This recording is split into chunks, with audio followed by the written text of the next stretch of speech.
बिस्मिल्लाहिर्रहमानिर्रहीम। दिल बेचैन और उदास क्यों?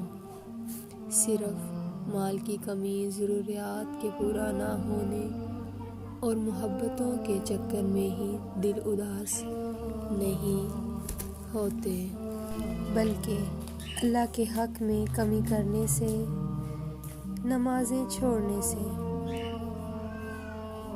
झूठ बोलने से, कुरान को ना पढ़ने से, खयानत करने से,